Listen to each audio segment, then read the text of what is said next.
1000 مہینے سے زیادہ عبادت کرنے کا ثواب ملتا ہے۔ چند گھنٹے بیدار رہ کر نفس کو سمجھا بجھا کر عبادت کر لینا کوئی ایسی قابل ذکر تکلیف نہیں جو برداشت سے باہر ہو۔ تکلیف ذرا سی اور ثواب بہت بڑا، جیسے کوئی 1 پیسہ تجارت میں لگا دے اور 20 کروڑ روپیہ پا لے۔ جس شخص کو ایسے بڑے نفع کا موقع ملے پھر اس نے توجہ نہ کی، اس کے بارے میں یہ کہنا بالکل صحیح ہے کہ وہ پورا اور پکا محروم ہے۔ پہلی امتوں کی عمریں زیادہ ہوتی تھیں، اس امت میں اکثر لوگوں کی عمریں 60 سے 70 کے درمیان تھی، کوئی 80 یا 90 سال یا اس سے بھی زیادہ جی جاتا تھا، مگر ایسے لوگ بہت کم ہیں۔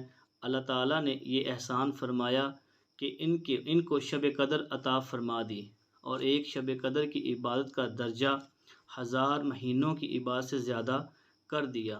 محنت بھی کم ہوئی، وقت بھی کم لگا اور ثواب میں بھی بڑی بڑی عمروں والی امتوں سے بڑھ گئے۔ سبحان اللہ، ماشاء اللہ۔ سورۃ القدر کا شان نزول اور شب قدر کے عطا کیے جانے کی وجوہات۔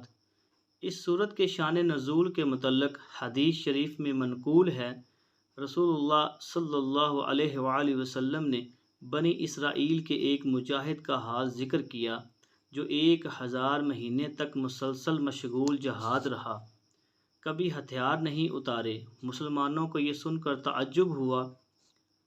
اس پر سورہ قدر نازل ہوئی جس میں اس امت کے لیے صرف 1 رات کی عبادت کو اس مجاہد کی عمر بھر کی عبادت یعنی 1000 مہینے سے بہتر قرار دیا۔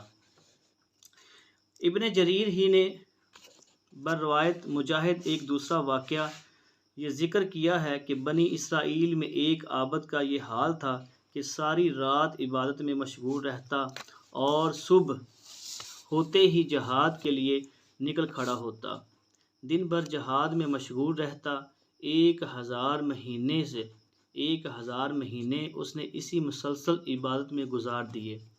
اس پر اللہ تعالیٰ نے سورہ قدر نازل فرما کر اس امت کی فضیلت سب پر ثابت فرما دی۔ اللہ تعالیٰ کا فضل ہے کہ اس نے اس امت کو سب سے زیادہ نوازا۔ اس کے باوجود یہ کیسی نالائقی ہے کہ اللہ تعالیٰ کی اتنی زیادہ نوازش ہو رہی ہو اور ہم خواب غفلت میں پڑے سوتے رہیں۔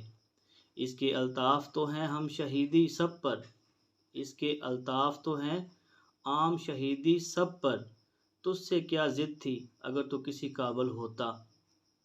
ایک حدیث میں ارشاد ہے، ترجمہ: جو شخص لیلۃ القدر میں ایمان کے ساتھ اور ثواب کی نیت سے عبادت کے لیے کھڑا رہا، اس کے پچھلے تمام گناہ معاف کر دیے جاتے ہیں۔ سبحان اللہ، سبحان اللہ۔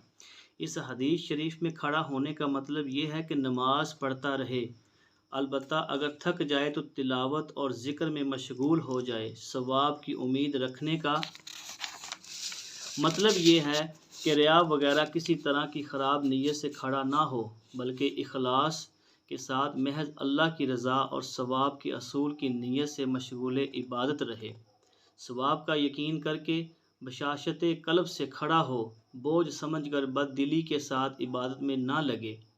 ثواب کا یقین اور اعتقاد جس قدر زیادہ ہوگا اتنا ہی عبادت میں مشقت کا برداشت کرنا سہل ہوگا۔ یہی وجہ ہے کہ جو شخص قرب الہی میں جس قدر ترقی کرتا جاتا ہے، عبادت میں اس کا انہماک زیادہ ہوتا رہتا ہے، عبادت میں اس کا دل زیادہ لگتا جاتا ہے۔